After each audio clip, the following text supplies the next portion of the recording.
እሺ ከተሰማ በቃ እንጀምራለን። የእግዚአብሔር ቤተሰቦች የድንግል ማርያም የአስራት ልጆች እንደምን አመሻችሁ። አሜን። የአምላካችን ስም የተመሰገነና የተወደሰ ይሁን። ባለፈው ሳምንት የተነጋገርነው ዓርብ ዕለት ማለት ነው ምዕራፍ አንድን ጨርሰን ምዕራፍ ሁለትን ጀምረናል። ያው ምዕራፍ ሁለትን ከሱ እንቀጥላለን ማለት ነው። ዛሬ የምንመለከተው ያው እሱን ነው። በዓለመ መላእክት ቤተክርስቲያን ምን እንደምትመስል እንደነበረ እሱን እንመለከታለን። በዓለመ መላእክት ቤተክርስቲያን ምን ትመስል እንደነበረ ማለት ነው።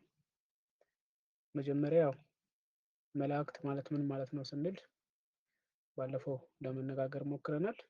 መላእክት ማለት ያው ቃሉ የግዕዝ ሲሆን ለአከ ከሚለው የግዕዝ ግስ የተገኘ ነው። ተላላኪዎች፣ መልእክተኞች ብለውን ትርጉም ይተረጉማል ማለት ነው። ይሄ እንደምንድን ነው ቢሉ የሰውን ከእግዚአብሔር ወደ ሰው ከሰው ወደ እግዚአብሔር መልእክት በተላኩ ጊዜ ከዓይን ጥቅሻ ፈጥነው ከጽራርያ ወደ ጥልቁ ባህር ወደ እንጦሮጦስ ደርሰው የሚመለሱ ናቸውና መላእክት ይሰኛሉ ማለት ነው። ስለዚህ መላእክት የሚለው ስያሜ ያገኙት ከተልኳቸው አንጻር ነው ማለት ነው።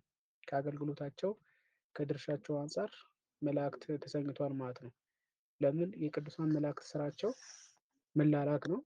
የቅዱሳን መላእክት ስራቸው በተልኮ ሲላኩ ፈጥነው ማድረስ ነው፣ መልእክትን ማድረስ ነው እና ከቅዱሳን ከእግዚአብሔር ወደ ሰው ልጅ ያመላልሳሉ። ስለዚህ መላእክት ስንል ተላላኪዎች፣ መልእክተኞች ማለት ነው።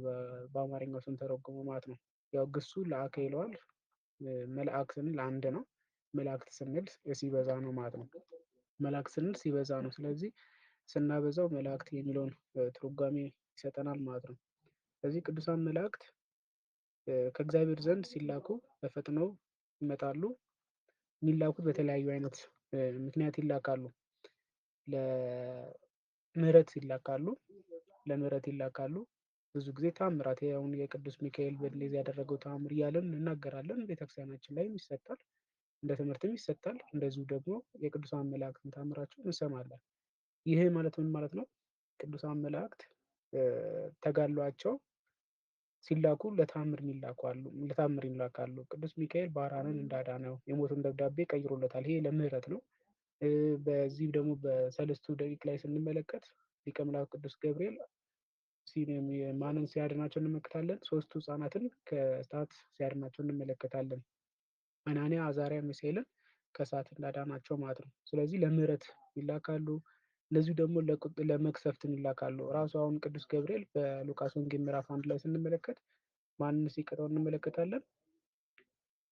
መጥምቀ መለኮት ቅዱስ ዮሐንስን አባት ካህኑ ዘካርያስን ዲዳ ትሆናለህ ብሎት ሲናገረው እንመለከታለን። ስለዚህ ቅዱሳን መላእክት ለተልኮ ይላካሉ። ለምህረትም ይላካሉ፣ ለመዓትም ይላካሉ፣ ለፍርድም ይላካሉ ማለት ነው። ስለዚህ ይህን ተልኳቸውን የሚያመላልሱ ናቸውና ምን ተብሎ ይጠራሉ ማለት ነው? መላእክት ተብሎ ይጠራሉ። በጥቅሉ መላእክት የምን ስም ነው? የወል ስም ሲሆን ሁሉም አጠቃላይ በቶ ነገድ የሚጠሩበት ስማቸው ነው ማለት ነው። በቶ ነገድ የሚጠሩበት ስማቸው ነው። ስለዚህ መላእክት ስንል እነዚህ ነው። የወል ስም ነው። ከስም አንጻር የወል ስም ነው። ተላላኪዎች ለሁሉም የሚቀጸል ስም ነው። ስለዚህ መላእክት እያንዳንዱ ስማቸውን የሚያውቀው እግዚአብሔር ነው። ለምን? በዚህ በትንቢተ ኢሳይያስ ላይ ሲናገር ምዕራፍ 40 ላይ እያንዳንዱን በስማቸው እጠራቸዋለሁ ይላል። እያንዳንዱ የፈጠራቸው ፍጥረት በስማቸው አውቃቸዋለሁ ይላል። ስለዚህ ቅዱሳን መላእክት ስማቸውን የሚያውቀው እግዚአብሔር ነው። እኛ ከአገልግሎታቸው አንጻር፣ ከተሰጣቸው ሱታፊ አንጻር፣ ከተሰጣቸው ስልጣንና ድርሻ አንጻር የቅዱሳን መላእክት ስም እንሰይማለን እንጂ የእግዚአብሔር ነው የሚያውቃቸው ነው። እግዚአብሔር ነው የሚያውቃቸው። ስለዚህ መላእክት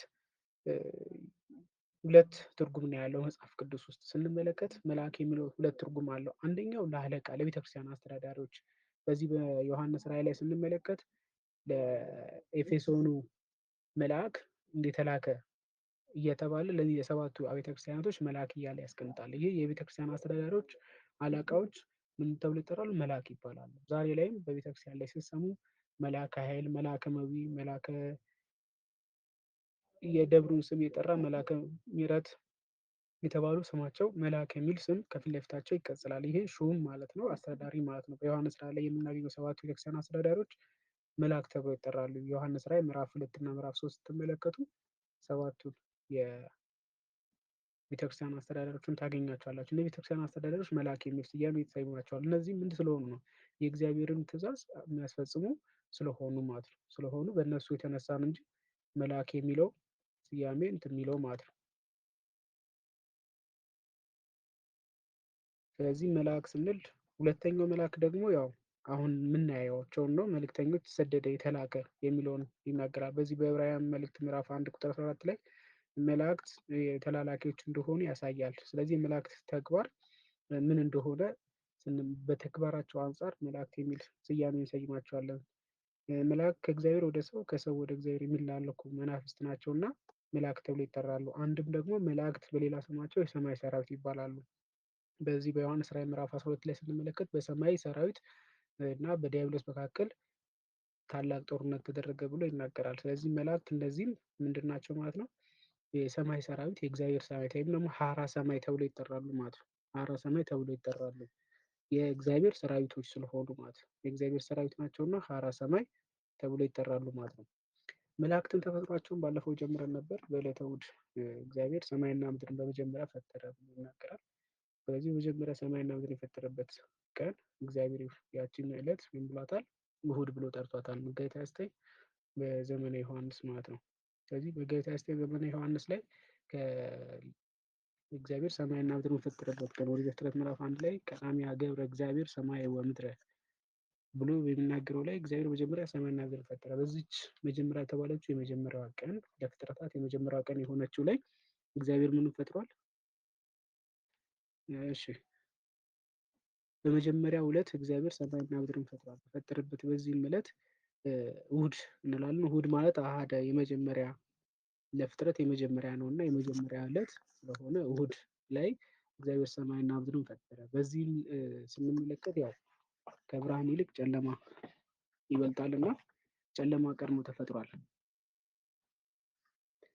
ጨለማን ቀድሞ ፈጥሮታል መጀመሪያ። ስለዚህ ሌሊት ይቀድማል፣ ከብርሃን ሌሊት ይቀድማል። በመጀመሪያው ሰዓተ ሌሊት ላይ እግዚአብሔር አራቱ ባሕርያተ ሥጋንና ጨለማን ፈጥሯል። በዕለተ እሑድ የመጀመሪያው መፍጠር በጀመረበት ዕለት በመጀመሪያው ሰዓት ላይ እግዚአብሔር ምንም ፈጥሯል? ሰማይና ምድርን በፈጠረበት ዕለት ላይ መጀመሪያው ሰዓተ ሌሊት አራቱ ባሕርያተ ሥጋን ፈጥሯል። እነዚህ አራቱ ባሕርያተ ሥጋ የምንላቸው ምንድን ናቸው ስንል መሬት፣ እሳት፣ ውሃና ነፋስ እነዚህ አራቱ ባሕርያተ ሥጋ ይባላሉ። በኋላ ላይ ብዙዎቹ ፍጥረታት የተገኙበት ከነዚህ ነውና ከነዚህ ተገኝተዋል። ፍጥረታት ከነዚህ ተገኝተዋል። ስለዚህ እነዚህ ምን ተብሎ ይጠራሉ? አስራው ፍጥረታት ተብሎ ይጠራሉ። አስራው ፍጥረታት ተብሎ ይጠራሉ። የፍጥረታት ራሶች የፍጥረታት መገኛ ስለሆኑ ማለት ነው። የሰው ልጅም ቢገኝ ከዚህ ከአራቱ ባሕርያተ ሥጋ ተገኝቷል። የሰው ልጅም ከአራቱ ባሕርያተ ሥጋ ተገኝቷል። ስለዚህ ከአራቱ ባሕርያተ ሥጋ ያልተገኘ እነዚህ ሰባቱ በዕለተ እሑድ የተፈጠሩ ፍጥረታት በስተቀር ሁሉም ከአራቱ ባሕርያተ ሥጋ ተገኝተዋል። እነዚህ አስራው ፍጥረታት ወይ ደግሞ ቀዳማዊ ፍጥረታት፣ የመጀመሪያ ፍጥረታት፣ መገኛ ያላቸው ፍጥረታት፣ ከዚህ ነገር ተገኙ የማንላቸው ፍጥረታት ናቸው። እነዚህ ያስገኛቸው እግዚአብሔር ነው። እግዚአብሔርም ሲያስገኛቸው ካለመኖር ወደ መኖር አምጥቷቸዋል እንጂ መገኛ የላቸውም። ከዚህ ነገር ተገኙ አንልም። እግዚአብሔር በወደደና በፈቀደ በራሱ በባህሪው ያመጣቸው ፍጥረታት ናቸው። የመጣቸው ፍጥረታት ናቸው ማለት ነው። ይሰማል? እስቲ ንገሩኝ። በደንብ የሚሰማ ከሆነ ድምፄን ጨምሬያለሁ አሁን። ስለዚህ በዕለተ እሑድ ከተፈጠሩት ፍጥረታት 7 ሲሆኑ ያው አንዳንድ መጽሐፍ 8 ናቸው ይላል። ብርሃን እንደ ተፈጥሮ የሚቆጥራት አሉ። በቤተክርስቲያናችን ሊቃውንት መሰረት 7 ብለን የምናስቀምጠው እንደዚሁ ደግሞ ኦሪት ዘፍጥረት ትርጓሜው ላይ እና በኦሪት በመጽሐፈ ኩፋሌ ላይ ስንነጋገር መጽሐፈ ኩፋሌ እና ኦሪት ዘፍጥረት ላይ 7 ብሎ ነው የሚያስቀምጣቸው። በዕለተ እሑድ የተፈጠሩ ፍጥረታት 7 ናቸው። መጽሐፈ አክሲማሮስ ደግሞ 8 ናቸው ይላል። መጽሐፈ አክሲማሮስ 8 ናቸው የሚሉበት ምክንያት ብርሃንን እንደ አንድ ተፈጥሮ ስለሚቆጥራት ነው። እንደ አንድ ተፈጥሮ ቁጥሩ 8 ነው በዕለተ እሑድ የተፈጠሩ ፍጥረታት ይላል። ነገር ግን የኦሪት ዘፍጥረት ትርጓሜው እና መጽሐፈ ኩፋሌ ስትመለከቱ ግን 7 ፍጥረታት ተፈጥረዋል። ብርሃን በፊት ቀድማ ከነበረች ተፈጠረች እንጂ ከእሳት አምጥቶ ተገለጠች ነው። ተፈጠረች ሳይሆን ተገለጠች እንጂ አልተፈጠረችም ይላሉ። ስለዚህ እነዚህ 7 ፍጥረታት ናቸው በመጀመሪያ ቀን የተፈጠሩት። 8ኛ ብሎ የሚያስቀምጣት ብርሃን ነው። እግዚአብሔር ብርሃን ይሁን አለ፣ ብርሃንም ሆነ ይላል። ዘፍጥረት ምዕራፍ 1 ቁጥር 3 ላይ እግዚአብሔር ብርሃን ይሁን አለ፣ ብርሃንም ሆነ አለ። ወይቤሎ እግዚአብሔር ብርሃነ ወሬዮ እግዚአብሔር ብርሃነ ብሎ ያስቀምጣል። እግዚአብሔር ብርሃኑም አለ ብርሃንም ሆነ፣ ይህም ብርሃን መልካም እንደሆነ አየ። ማታም ሆነ ቀንም ሆነ አንደኛው ቀን ይላል ኦሪት ዘፍጥረት ምዕራፍ 1 ቁጥር 3 ላይ ስትመለከቱ። ይህ ብርሃን የምንድን ነው? የእሳት መገለጥ ነው። አስቀድማ ምን ብለናል? አራቱ ሥጋ ቀድሞ በመጀመሪያው ሰዓት ላይ ተፈጥሯል። ባህርያተ ሥጋ የምንላቸው እሳት፣ ውሃ፣ መሬትና ነፋስ በመጀመሪያው ሰዓተ ሌሊት ላይ ነው የተፈጠሩት። ከዚህ ቀድማ ተፈጥራ ከነበረችው ከእሳት ምን ብሏታል? ብርሃን እንድትገለጥ አድርጓታል እንጂ ስምንተኛ ፍጥረት አይደለችም ነው። ስለዚህ አራቱ ሥጋ አራት እያንዳንዳቸው አንዳንድ ፍጥረት ናቸው። እሳት፣ ውሃ፣ መሬት፣ ነፋስ አንዳንድ ፍጥረት ናቸው። ከዚህ አምስተኛ ጨለማን ፈጥሯል። ይህም አምስቱ ፍጥረታት በመጀመሪያው ሰዓተ ሌሊት ላይ የተፈጠሩት በመጀመሪያው ሰዓተ ሌሊት ፈጥረዋል። ያ ማለት ከምሽቱ 12 ሰዓት ላይ እንደምንለው ማለት ነው። አሁን በእኛ አቆጣጠር ከምሽቱ 12 ሰዓት የምንለው ላይ የመጀመሪያው ሰዓተ ሌሊት ላይ እግዚአብሔር ሰማይና ምድርን መፈጠረ ብሎ የሚናገረው እሳት፣ ውሃ፣ መሬትና ነፋስ ምንድን ስላሉ ነው። እነዚህ እና አምስተኛ ጨለማ እግዚአብሔር ምን ያደረጋቸው ነው? በመጀመሪያው ሰዓተ ሌሊት የፈጠራቸው ፍጥረታት ናቸው። ሁለተኛው ሰዓተ ሌሊት አንስቶ እስከ ዘጠነኛው ሰዓተ ሌሊት ድረስ እግዚአብሔር ምንድን የፈጠረው? ሰማያትን የፈጠረው። ያው ኦሪት ዘፍጥረት ምዕራፍ 1 ላይ ሰማይ ብሎ ያስቀምጠዋል፣ ግን ሰማያት ናቸው። ያው እንደ ጥቅሉ ሲመለከተው ከምድር ወደ ላይ ሲመለከት አንድ ሆኑበትና ሙሴ ሲገለጥለት ራእዩ ሲገለጥለት አንድ መስሎት ሰማይ ብሎታል። ነገር ግን ሰማያት የእግዚአብሔርን ተአምራት ይናገራሉ፣ የእግዚአብሔር ፍጥረታትን ይናገራሉ እንዳለው ቅዱስ ዳዊት ሰባት ሰማያት ነው ያሉት። እነዚህ ሰባቱ ሰማያትን የፈጠረው በዕለተ እሑድ ነው። በዕለተ እሑድ ፈጥሯቸዋል። ካለመኖር ወደ መኖር አምጥቷቸዋል። ካለመኖር ወደ መኖር ሲያመጣቸው ሰባት አድርጓቸዋል። ሰባቱ ሰማያት የፈጠራቸው ከሁለተኛው ሰዓተ ሌሊት እስከ ዘጠነኛው ሰዓተ ሌሊት ላይ ነው። ሰዓተ ሌሊት ላይ ፈጥሯል። በሁለተኛው ሰዓተ ሌሊት ላይ እግዚአብሔር ሰማየ ውዱድ የተባለውን አንዱ የሆነውን ሰማየ ውዱድን ፈጥሯል። በሶስተኛው ሰዓተ ሌሊት ላይ እግዚአብሔር ምን ፈጠረ? ከፍ አድርጎ መንበረ ስብሐትን ፈጥሯል። ከዚያ ደግሞ መንበረ በአራተኛው ሰዓተ ሌሊት ላይ ፀሐረ አርያምን ፈጥሯል። ፀሐረ አርያምን የፈጠረው ፀሐረ አርያምን ፈጥሯል። በአምስተኛው ሰዓተ ሌሊት ላይ በሁለተኛው ሰዓተ ሌሊት ላይ ሰማየ ውዱድን፣ በሶስተኛው ሰዓተ ሌሊት ላይ መንበረ ስብሐትን፣ በአራተኛው ሰዓተ ሌሊት ላይ ፀሐረ አርያምን ፈጥሯል። በአምስተኛው ሰዓተ ሌሊት ላይ ወርዶ ደግሞ የመላእክት ሰማይ የሆነውን ኢዮርን ፈጥሯል። በስድስተኛው ሰዓተ ሌሊት ላይ ራማን ፈጥሯል። በሰባተኛው ሰዓተ ሌሊት ላይ ኤረርን ፈጥሯል። በስምንተኛው ሰዓተ ሌሊት ላይ እንደ ሰማይ የማትቆጠር ግን የእሳት ዓለም የተባለች የእግዚአብሔር ከተማንና የመላእክት ከተማ የምትለይ ምን አለች? የእሳት ዓለም አለች። የእሳት ሰማይ የምንላት ምጽናተ ሰማይ ይላታል ሊቃውንቱ። መጽሐፈ ማርያም ምጽናተ ሰማይ ነው የሚላት። የእሳት ዓለም ነች። ሰማይ ነው ግን ከሰባቱ ሰማያት ውስጥ አይካተትም። የእግዚአብሔርና የመላእክትን ከተማ ለመለየት የተፈጠረች ነች ማለት። በስምንተኛው ሰዓት ላይ ዘጠነኛው ሰዓት ላይ ደግሞ በኋላ ላይ የሰው ልጆች የሚገቡበት ዘላለማዊ ሕይወትን ዘላለማዊ እረፍትን የሚያገኙባትን ሰማያት ኢየሩሳሌም ሰማያትን ዘጠነኛው ሰዓት ላይ ፈጥሯል ማለት ነው። እነዚህ ሰባቱ ሰማያት የምንላቸው በተፈጠሩበት ሰዓት ላይ ስለዚህ ናቸው። ልድገምላቸው በደንብ እንድትይዙት። በሁለተኛው ሰዓተ ሌሊት ላይ ሰማየ ውዱድን የፈጠረው። በሶስተኛው ሰዓተ ሌሊት ላይ መንበረ ስብሐትን ወይም መንበረ ጸባዖትን ፈጥሯል። በአራተኛው ሰዓተ ሌሊት ላይ ደግሞ አርያምን ፈጥሯል። በአምስተኛው ዝቅ ብሎ ኢዮርን ፈጥሯል። በስድስተኛው ሰዓተ ሌሊት ላይ ራማን ፈጥሯል። በሰባተኛው ሰዓተ ሌሊት ላይ ኤረርን ፈጥሯል። በስምንተኛው ሰዓተ ሌሊት ላይ የፀሐይ ዓለም የተባለችውን መጽናተ ሰማይን ፈጥሯል። በዘጠነኛው ሰዓተ ሌሊት ላይ ምንም ፈጠረ? ኢየሩሳሌም ሰማይ ተፈጠረ። እነዚህ ሁሉ አስቀድሞ ከመላእክት ከመፈጠራቸው በፊት የተፈጠሩ ናቸው። ስለዚህ ሰማያትን አስቀድሞ ፈጥሯል። ትምህርተ ሃይማኖት ላይ በደንብ ትማሩታላችሁ።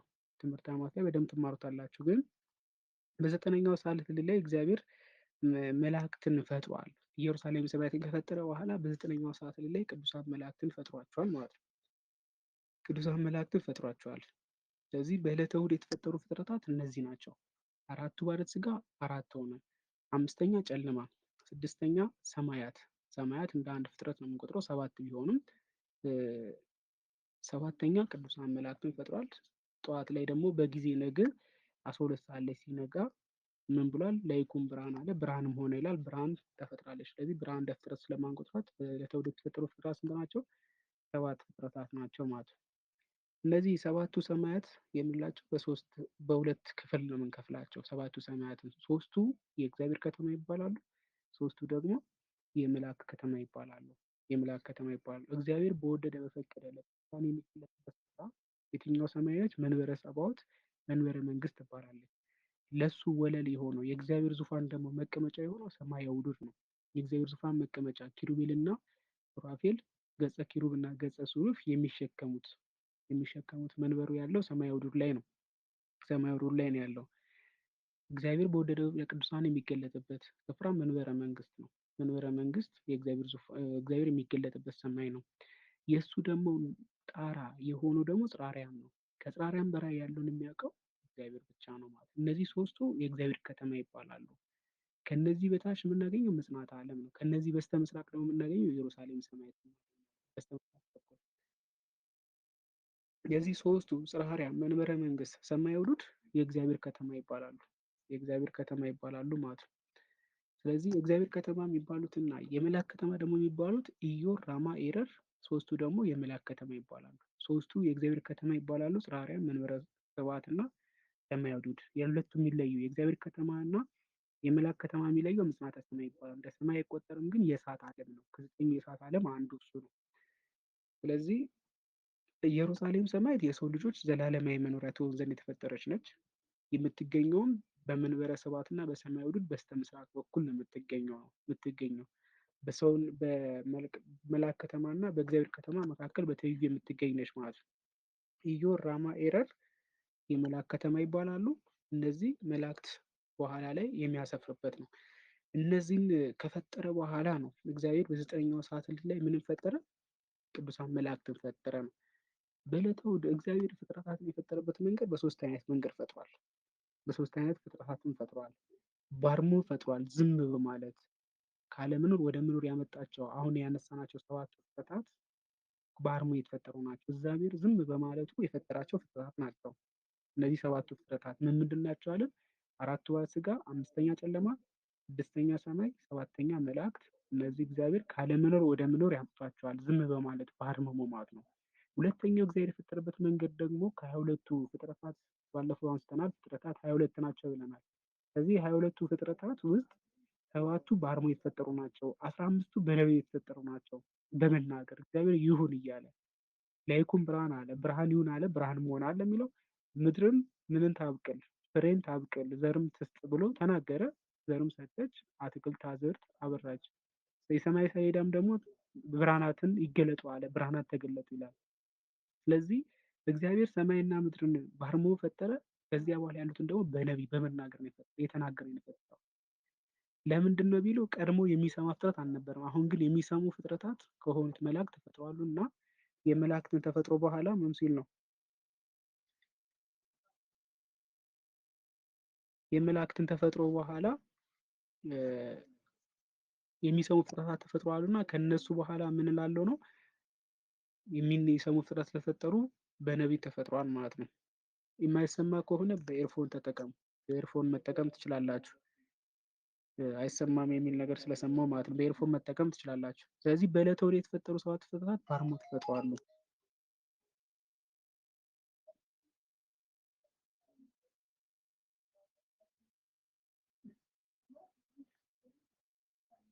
ባርሞ የተፈጠረው ናቸው። ሌሎቹ በነቢይ ተፈጥረዋል። 15ቱ ፍጥረታት በነቢይ ተፈጥረዋል። የመጨረሻው አንዱ ፍጥረት ደግሞ በምን የተፈጠረው?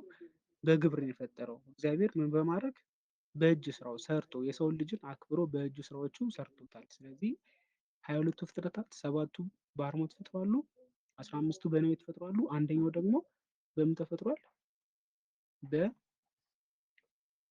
ስራ ተፈጥሯል ማለት በግብር ተፈጥሯል። ስለዚህ ቅዱሳን መላእክትም ካለመኖር ወደ መኖር ነው ያመጣቸው። እነዚህ ካለመኖር ወደ መኖር የመጡ ፍጥረታት ምንድን ናቸው ብለናል ቅድም? መገኛ የሌላቸው ፍጥረታት ናቸው። ቀዳማዊ ፍጥረታት ናቸው ማለት ነው።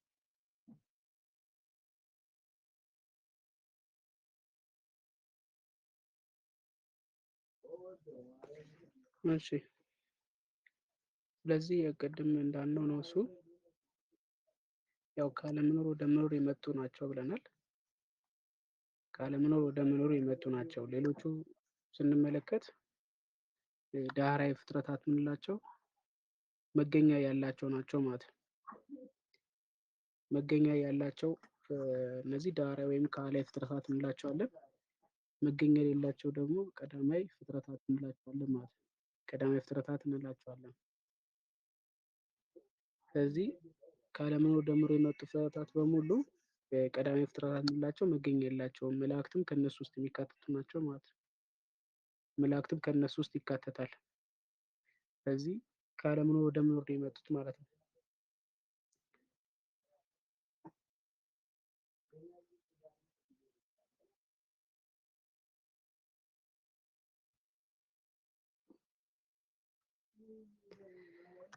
ስለዚህ መላእክትም ከዓለመኖር ወደ መኖር የመጡ ናቸው። ቀዳማዊ ፍጥረታት እንላቸዋለን።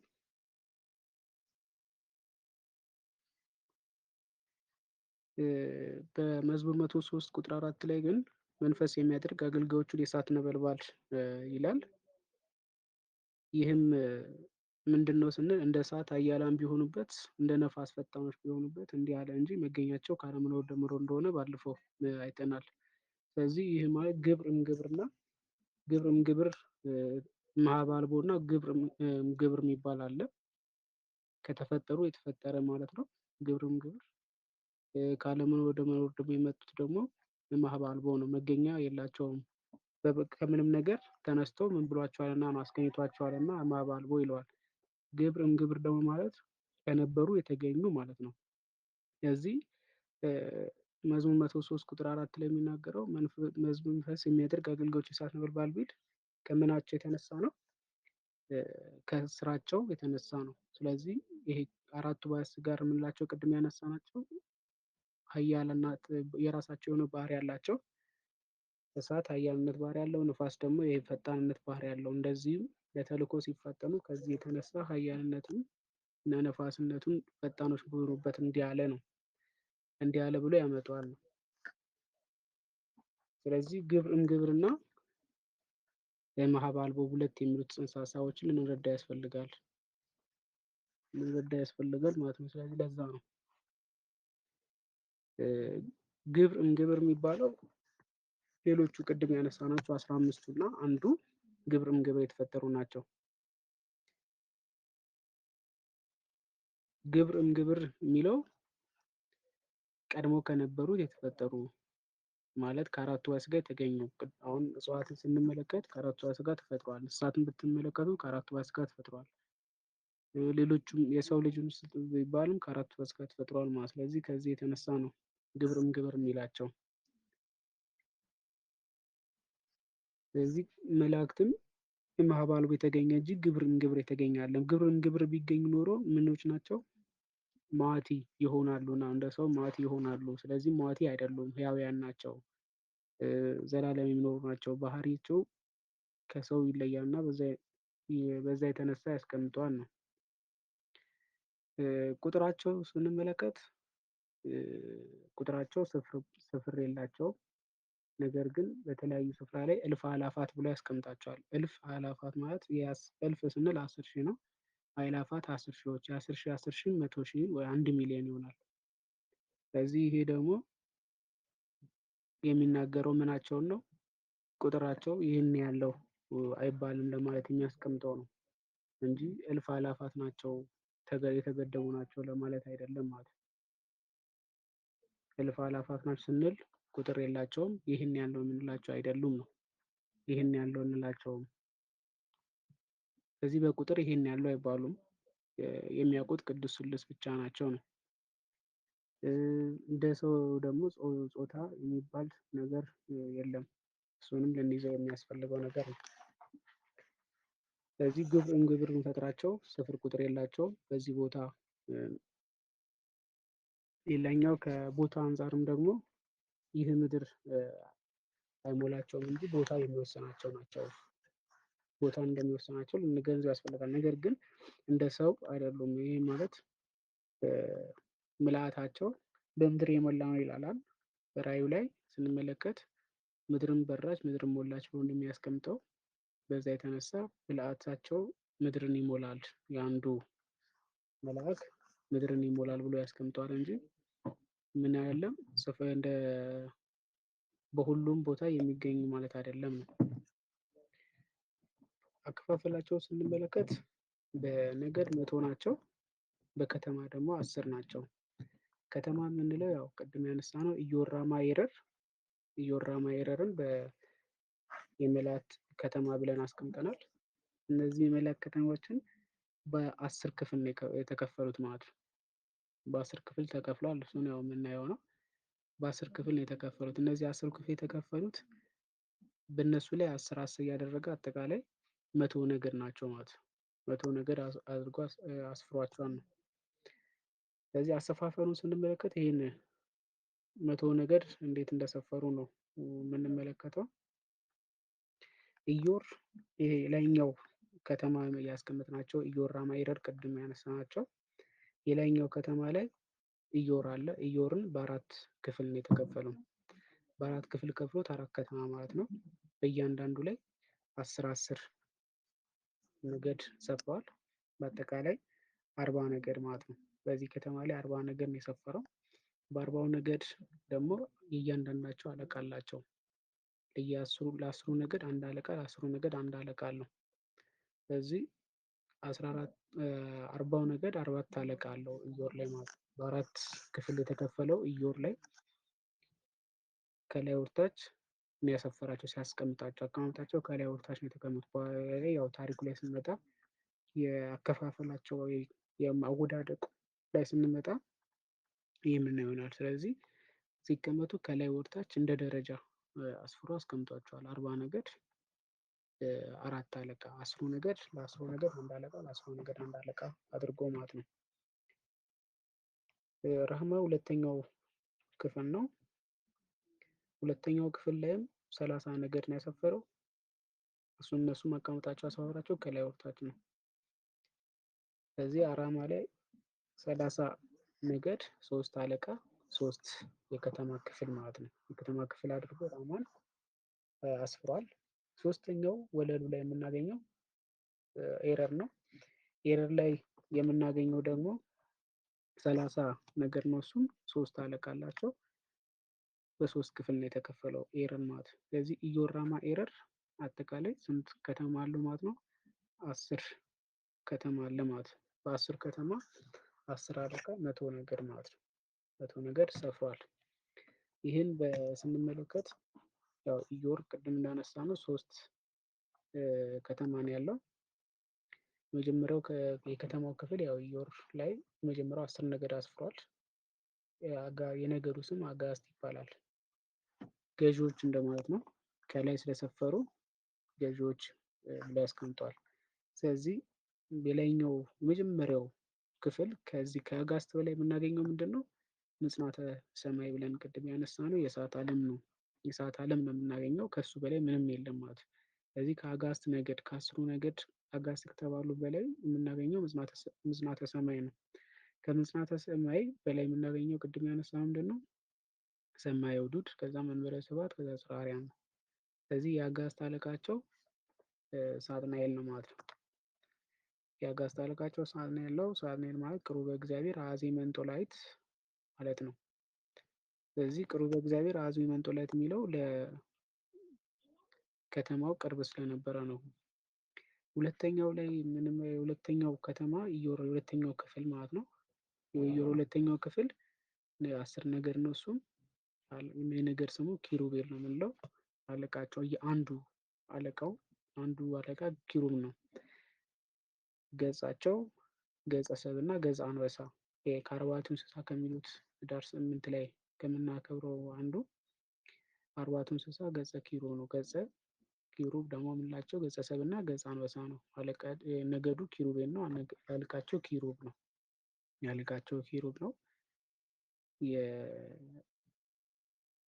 የኢዮር ሁለተኛው ክፍል ላይ የሚገኙ ከተማ ነው ማለት ነው። የኢዮር ሁለተኛው ክፍል ላይ የሚገኙ ከተማ ነው። ሶስተኛው ከተማ ላይ ያለው ነገድ 10 ነው። 10 ነገድ ነው። የ10ሩ ነገድ አለቃቸው ሱራፊ ነው። የነገዱ ስም ሱራፌል ነው። የነገዱ ስም ሱራፌል ነው ማለት ነው።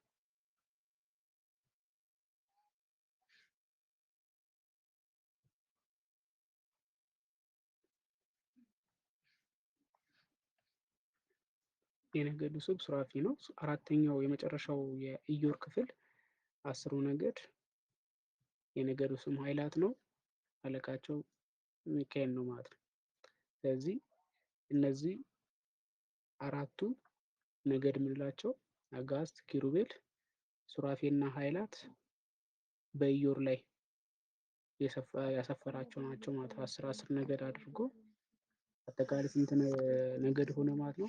40 ነገድ 4 ከተማ ማለት ነው። ስለዚህ በኢዮር ላይ 40 ነገድ 4 አለቃ 4 ከተማ አድርጎ ማለት ነው። ሁለተኛው ያለው ራማ ነው።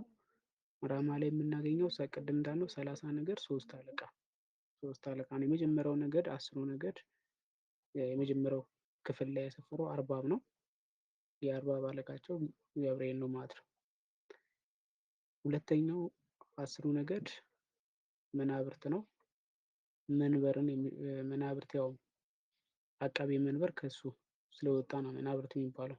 24ቱ ካህናተ ሰማይ የሚባሉት ከነገደ ሩፋኤል ነው የተመረጡት ማለት ነው። አለቃቸው ሩፋኤል ነው። ፈዋሴ እግዚአብሔር ብሎ ያስቀምጧል። ስለዚህ ፈዋሴ እግዚአብሔር ብሎ የሚያስቀምጣቸው መናብርት አቃቤ መናብርት የሆኑት 24ቱ ካህናት ከነዚህ ነገድ ስለተመረጡ ነው። ሶስተኛው የራማ ክፍል ስልጣናት ነው። አለቃቸው ሱሪያን ነው። ይሄ ወደፊት የምናየው ነው። ኖህን የተራዳው መልአክ ነው። ኖህ መርከብን ሲሰራ መርከቡን እንዴት እንደሰራ ያስተማረው፣ እንደዚሁ ደግሞ መርከቧን በውሃ ላይ ተንሳፋ እንድትሄድ ያደረገ ነው ማለት ነው። የዚህ ራማ ላይ በጥቅሉ 3 ክፍል 30 ነገድ 3 አለቃ ማለት ነው። 3 አለቃ አድርጎላቸዋል። ኤረር ላይ ያለው ቅድም እንዳየነው 30 ነገድ 3 ክፍል 3 የከተማ ክፍል 30 ነገድ 3 አለቃ። የመጀመሪያው የኤረር የመጀመሪያው ክፍል ያው መኳንንት ነው። መኳንንት ደጁን ክፈቱ እንደተባለው የሰማይ መስኮቶችን የሚከፍቱ የሚዘጉ ናቸው። አለቃቸው ሰዳክያኤል ነው የሚባለው። አለቃቸው ሰዳክያኤል ይባላል ማለት ነው። ሁለተኛው ክፍል ደግሞ ያለው ሁለተኛው ክፍል ሊቃናት ነው። አለቃቸው ሰላታኤል ነው። ሶስተኛው ክፍል የኤረር ሶስተኛው ክፍል ወይ ነው ወለሉ ላይ ከሱ በታች የምናገኘው የሃኖስ ነው። የውሃ ሰማይ የምንለው የፋሌክ ሰማይ። ከዛ ከነሱ በታች ጠፈር ነው። በዕለተ ሰኑ የተፈጠሩ ናቸው። ስለዚህ የመጨረሻው የኤረር ክፍል 10 ነገድ በጥቅሉ መላእክት ይባላሉ። አለቃቸው አናንኤል ነው ማለት ነው። ስለዚህ የኤረር 3 ከተማ ክፍል 30 ነገድ 3 አለቃ ማለት ነው። 3 አለቃ። ስለዚህ አጠቃላይ በኢዮር በራማ እና በኤረር 30 100 ነገድ 10 የከተማ ክፍል 10 ነገድ 10 የነገድ ስም 10 አለቃ አድርጓል ማለት ነው። አድርገው ሾሟቸዋል። ይህን 9ኛው ሳተላይት ላይ ተፈጥሯል። 10ኛው ሳተላይት ላይ በየስፍራው አስፍሯቸዋል። በኢዮር በራማ በኤረር ባላቸው ስፍራ ላይ አስፍሯቸዋል። በ11ኛው ሰዓት ሌሊት ላይ ተሰውሮባቸዋል ማለት ነው። በ11ኛው ሰዓት ሌሊት ላይ ተሰውሮባቸዋል። እዚህ ለእያንዳንዱ ደግሞ ግብር አላቸው። ስራቸው ምንድን ነው? እነዚህ 10 ነገድ 10 የከተማ ነገድ ነው። ነገድ ያው 100 ነው። የከተማ ነገድ 10 ነው። ሁለቱን ልዩነት እንይዝ ያስፈልጋል። የከተማ ነገድ 10 ያሁን ያነሳናቸው አጋዕዝት፣ ኪሩቤል፣ ሱራፌል፣ ኃይላት፣ አርባብ፣ መናብርት፣ ስልጣናት፣ መኳንንት፣ ኃይላት፣ መኳንንት፣ ሊቃናት እና መላእክት እነዚህ የከተማ ነገድ የምንላቸው ናቸው ማለት ነው። የከተማ ነገድ ነው የምንለው። አጠቃላይ ግን 100 ነገድ ነው። ስለዚህ የአጋዕዝት ስልጣናቸው ግብራቸው ምንድነው ስንል አዜመ እንጦላዕት ነው። መጋረጃ መክፈት መዝጋት ነው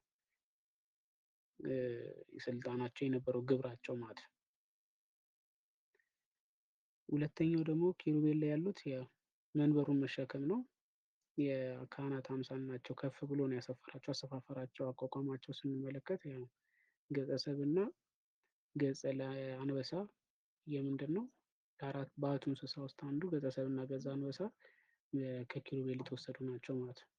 ሱራፌል መንበሩን የሚሸከሙ ናቸው። በዲያቆናት አምሳል ነው የሚሉት ከኪሩቤል በታች ነው ያሰፈራቸው። ከእነዚህ ደግሞ 2 ገጽ ወስዶ ገጸ ላይም እና ገጸ ንስር ወስዷል። እነዚህ 4ቱ እንስሳ ናቸው። ገጸ ሰብ፣ ገጸ አንበሳ፣ ገጸ ላይም፣ ገጸ ንስር። የሰው፣ የአንበሳ፣ የላም እና የንስር እነዚህ እርስ በርሳቸው ይተያያሉ። ከወገብ በላይ 4 ከዛ ደግሞ ከወገብ በታች አንድ አካል ያላቸው ናቸው። 4ቱ እንስሳ የምንላቸው እነዚህ ናቸው። ከኪሩቤል እና ከሱራፌል የተወሰዱ ናቸው። ኃይላት ደግሞ የሥላሴ ሰይፍ ጃግሮች ናቸው። ምንድን ነው ስራቸው ስንል የሥላሴ ሰይፍ ጃግሮች ናቸው። እንትኑ ላይ ስንመጣ ይሄ በሰማይ የነበረው ጦርነት ላይ ስንመጣ የምናያቸው ናቸው። ስራቸውን በዛ እንዴት እንደነበረ ማለት ነው። አርባብ ላይ የሥላሴ አጋፋሪዎች ናቸው ማለት አስተናጋጆች ናቸው። የአጋፋሪነት ስራ ይሰራሉ።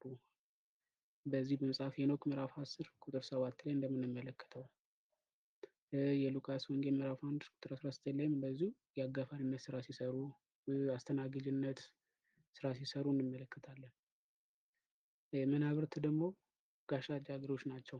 ስራቸው የመብረቅ ጋሻ ይይዛሉ፣ የእሳት ጦር ይይዛሉ። እንደ ነፋስ ሲበሩ እነዚህን ይዘው ይሄዳሉና ነው። ስልጣናት ነጋሪት መቺዎች ናቸው። ነጋሪትን ይጎስማሉ። መላእክትን ለስባኤ ለቅዳሴ የሚያተጉ ናቸው።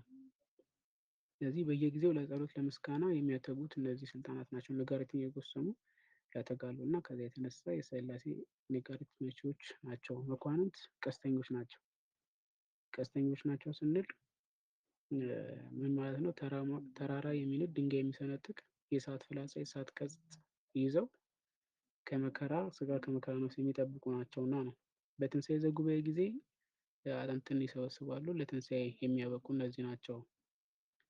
ስለዚህ ከዚያ የተነሳ ምን ተባሉ? ቀስተኞች ይሰኛሉ። ሊቃናት የምንላቸው የፈለስ ባልደራስ ናቸው። ከዚያም ባሻገር እንስሳትን የሚጠብቁ ናቸው። የእንስሳት ጠባቂ ናቸው። የመጨረሻዎቹ መላእክት የእሳት ወንጭፎችን ይይዛሉ። የእሳት ነጎድጓድን ወደ ምድር የሚወነጭፉ ናቸው። ፀሐይ፣ ጨረቃን፣ ከዋክብት፣ አዝዕርት፣ አትክልትን፣ እጽዋትን ከምድር በላይ እና በወፍ ፈክተው እንዲታዩ የሚያደርጉ ናቸው። እንዲፈራረቅ የሚያደርጉ ናቸው። በጥቅሉ የብርሃናትና የእጽዋት ጠባቂዎች ተብለው ይጠራሉ ማለት ነው። ስለዚህ ስንጠቀልለው በአከፋፈል ደረጃ ስንመለከት አከፋፈላቸው በከተማ ቅድም ብለናል። በከተማ 10 ተብሎ ይከፈላል። በነገድ 100፣ በከተማ ነገድ 10። በጥቅሉ ግን ነገደ ኪሩቤል እና ነገደ ሱራፌል ተብሎ በሁለት ይከፈላል። ነገደ ኪሩቤል እና ነገደ ሱራፌል ተብሎ ነገደ ኪሩቤል ያለቃቸው ቅዱስ ሚካኤል ነው። ነገደ ሱራፌል ያለቃቸው ቅዱስ ገብርኤል ነው። ስለዚህ በጥቅሉ እንደዚህ ተብሎ ይከፈላሉ። በከተማ ነገድ 10፣ በነገድ 100፣ በጥቅሉ ደግሞ ነገደ ኪሩቤል እና ነገደ ሱራፌል ተብሎ ሁለት ይከፈላሉ ማለት ነው። ሌላኛው ደግሞ ብርሃናዊ መላእክት እና የጨለማ አበጋዝ ወይም የጨለማ የወደቁ መላእክት ተብሎም ይከፈላሉ። ብርሃናዊ መላእክት ያው 99 ነገደ መላእክት ናቸው። ከ99 ነገደ መላእክት አንደኛው ነገድ ወድቋል። ያ የወደቀውን ደግሞ የጨለማ አበጋዝ ተብሎ የሚጠራው ወይም የጨለማ መላእክት ጽልመት መላእክት ተብሎ ይጠራል ማለት ነው። ከፈላቸው እነዚህ ነው። ቀጣይ ያው እንቀጥላለን። አወዳዳቂ የወደቁ መላእክቶችን ታሪክ እንቀጥለው እንነጋገራለን። ጥያቄ ካለ መጠየቅ ይቻላል። አሚት አድርጋችሁ መጠየቅ ትችላላችሁ። ጥያቄ ካላችሁ አሚት አድርጋችሁ ጠይቁ።